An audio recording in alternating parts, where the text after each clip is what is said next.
ये देखें, जब से मैं ऊपर बैठी हूँ मोबाइल में एडिटिंग कर रही थी, तब से ये मेरे साथ ही साथ ये मोबाइल को भी देखता रहा। ये मैंने इसी इसी हाथ में इस तरह मोबाइल पकड़ा हुआ था, और ये यहाँ बैठ के ना बस ये वीडियो को देखता रहा। और ये अब ये नींद में जा रहा है,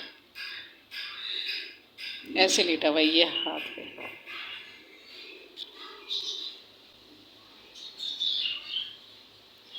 ये अकेला नहीं रहता, हम अगर ऊपर बैठे हैं तो ये ऊपर आ जाता है।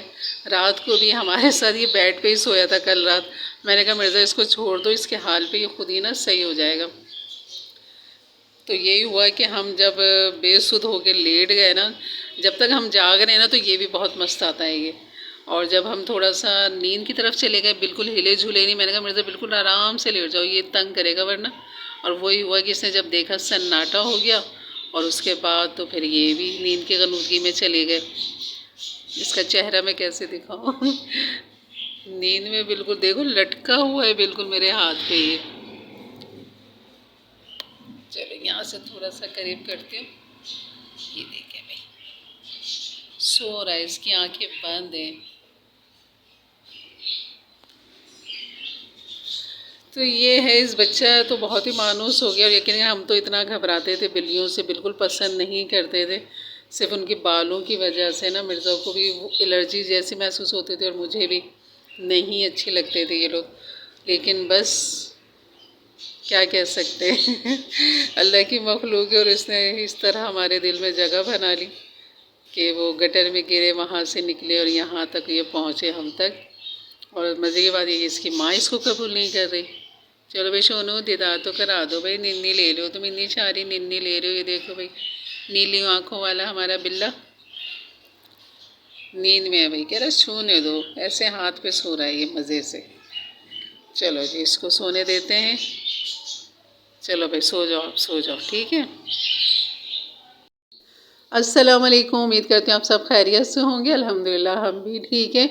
और ये था मेरा बिल्ला जो कि बस मुझे एडिटिंग भी नहीं करने दे रहा था, और बहुत ज़्यादा परेशानी हो रही थी मुझे, क्योंकि कभी ये हाथ मारता था, कभी मुँह लाता था, तो वो स्क्रीन आगे पीछे हो जाती थी। चलिए ये तो होती रहेंगी बातें। अब बनाते हैं मूंग की दाल, चना, पालक, और जो कि बहुत लजीज बनती है, बहुत मज़े की बनती है, बहुत आसानी के साथ बन जाती है। तो यहाँ पर 1 कप मैंने ले लिया मूंग की छिलकों वाली दाल, और चने की दाल ले ली मैंने यहाँ पर 1/2 कप। अब इसको 2 से 3 पानी के साथ खूब अच्छा सा इसको रगड़ के धोएंगे, क्योंकि एक पाउडर सा इस पर लगा हुआ होता है जो कि हमें हटाना होता है। तो जब साफ़ पानी हो जाए तब आप इसको तकरीबन आधा 1 घंटा भिगो के रख दें। तो यहाँ पर दाल को आधा 1 घंटा हो चुका था, और यहाँ पर अब हम डाल देंगे कढ़ाई में मूंग की दाल और चने की दाल जो हमने भिगोई हुई थी, और उसको डालने के बाद यहाँ पर दाल के हिसाब से ही यहाँ पर पानी डालेंगे। और ये मेरे पास फ्रोज़न टमाटर थे जिनको मैंने कूट लिया था बारीक बारीक सा, और इसको मैंने इसमें डाल दिया था। तकरीबन ये कह लें 1 बड़ा टमाटर है ये। और अदरक लहसुन डाल देंगे यहाँ पर 1 टीस्पून, लाल मिर्च 1 टीस्पून, हल्दी 1/2 टीस्पून, और नमक भी 1 टीस्पून भर के डाल देंगे। और इसको खूब अच्छा सा करेंगे मिक्स। और पानी जो है इस दाल के हिसाब से हमने डाला, क्योंकि भुनी हुई दाल तो हमने बनानी नहीं है।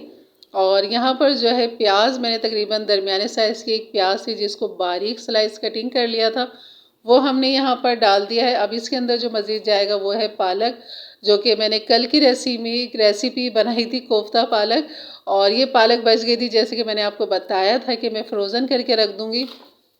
तो यहाँ मैंने पालक को फ्रोज़न कर लिया था, और फ्रोज़न का आपको दिखाती हूँ कि ये बिल्कुल हरा भरा बिल्कुल बेहतरीन पालक है, ख़राब नहीं हुआ बिल्कुल, ये कह लेंगे काला नहीं हुआ। और ये बस अब मैं इतना डालूँगी जितनी ज़रूरत है इसमें दाल के अंदर। और यहाँ पर अभी मैंने आधा तोड़ के डाल दिया इसके अंदर, और अब आप देखेंगे कितनी जल्दी ये डीप फ्रोज़ हो जाता है, बस पानी में गया और ये बिखरना शुरू। और बिल्कुल देखें इसका कलर बिल्कुल ख़राब नहीं हुआ, क्योंकि आपने फ्रोज़न ही डायरेक्ट इसको पकाना है। अगर आप बाहर इसको डीप फ्रोज़ करेंगे तो ये काला पड़ जाएगा, ख़राब हो जाएगा, मज़ा नहीं आएगा। और अगर आप डायरेक्ट इसको डालेंगे फ्रोज़न, हमेशा सारी सब्जियों को, जैसे कि मैंने अपनी पिछली वीडियो में फ्रोज़न करना सिखाया है तमाम सब्जियों को, और उनको डायरेक्ट पका पका के भी आपको दिखाया, मेरी पिछली रेसिपियाँ पड़ी हुई हैं तो वहाँ आप देख सकते हैं। तो ये इस तरह बिल्कुल हरी भरी ताज़ी फ्रेश रहती है। तो कभी घर में ज़्यादा आ जाए तो आप इस तरह फ्रोज़न कर सकते हैं, पालक को धो के ड्राई करके काट के, और उसको इस तरह शॉपर करके आप ऊपर फ्रोज़न कर सकते हैं। तो ये बेहतरीन रहता है कि वक्त बे वक्त आपको ज़रूरत पड़ी तो आपके घर में चीज़ मौजूद है और आपने वो पका लिया। तो यहाँ मैंने पालक डाल दिया था इसके अंदर और इसको कर दिया था अच्छा सा मिक्स। इसको ढक देंगे पकने के लिए तब तक जब तक दाल हमारी अच्छी सी गल नहीं जाती, ख़ासतौर पे चने की दाल, क्योंकि मूंग की छिलकों वाली दाल भी जल्दी गल जाती है और सिर्फ चने की दाल होती है जो थोड़ी सी देर में गलती है, और पालक तो भाप में ही पक जाता है। तो यहाँ तकरीबन दाल को 20 मिनट हो चुके थे और बस ये गल चुकी है। अब यहाँ पर खूब अच्छा सा इसको करेंगे मैश। दाल को घोटना है हमने, सारी दाल को नहीं घोटना, कुछ कुछ दाल को हमने घोट देना है। अभी चने की दाल मैं यहाँ चेक कर रही थी तो बिल्कुल बेहतरीन गल चुकी है दाल।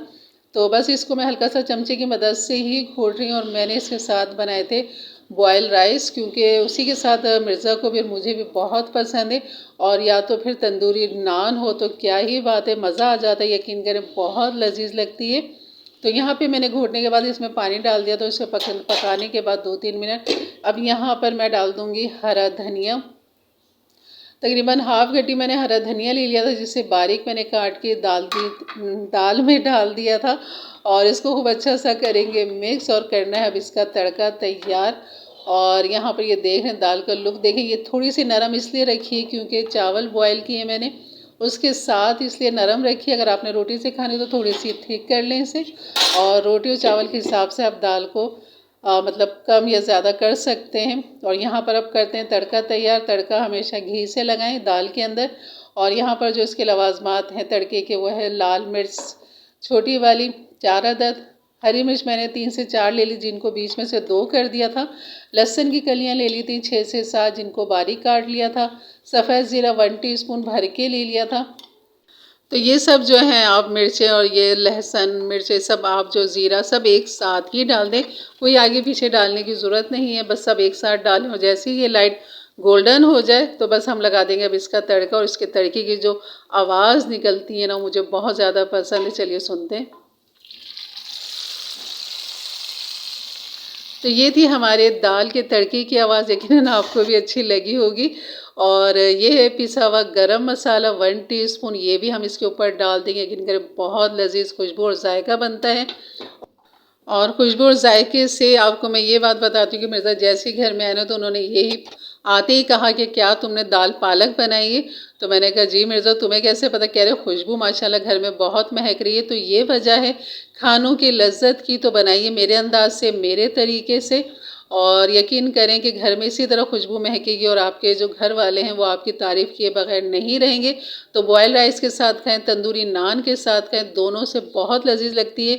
तो वो मुझसे पूछ रहे थे मिर्ज़ा कि तंदूरी रोटी ले आऊँ इसके साथ, मैंने कहा नहीं मैंने चावल बॉयल कर लिए हैं। तो कह रहे बस ये भी बेहतरीन है। तो बस ये हमने इस तरह फिर चावल बॉयल के साथ ये दाल खा ली थी, लेकिन बहुत लजीज लगती है।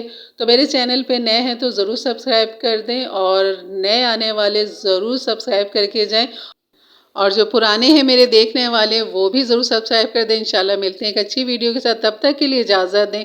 अपना बहुत सारा ख्याल रखें, दुआओं में याद रखें। अल्लाह हाफ़िज़।